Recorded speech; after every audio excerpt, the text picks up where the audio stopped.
আসসালামু আলাইকুম, সবাই কেমন আছেন? আজকে আমি তৈরি করব হচ্ছে ডাঁটা দিয়ে চিংড়ি মাছ দিয়ে তরকারি। তো প্রথমে আমি এখানে একটা কড়াইয়ে পরিমাণ মতো তেল দিয়ে পেঁয়াজটাকে হালকা একটু ব্রাউন করে ভেজে নিয়ে এরপর আমি এখানে চিংড়ি মাছ দিয়ে সেটাকে একটু ভেজে নিয়েছি। এরপর মশলা অ্যাড করার জন্য এখানে আমি একটু পানি দিয়ে দিয়েছি। এরপর একটু হলুদের গুঁড়ো, মরিচের গুঁড়ো আর জিরার গুঁড়ো দিয়ে ভালো করে মশলাটাকে কষিয়ে নিব।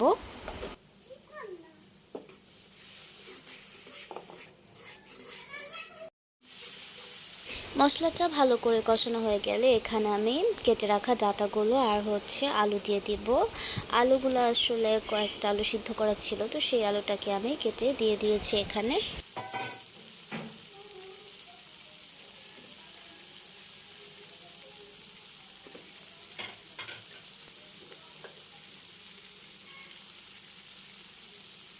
পরিমাণ মতো লবণ দিয়ে এরপর এগুলাকে আমি আরও একটু কষিয়ে নিব। এরপর ঝোলের জন্য পরিমাণ মতো পানি দিয়ে দিব। এরপর মাখা মাখা করে নামিয়ে দিব আর লাস্টে একটু জিরা গুঁড়ো দিয়ে দিব। এই তো হয়ে গেল আমার রান্না।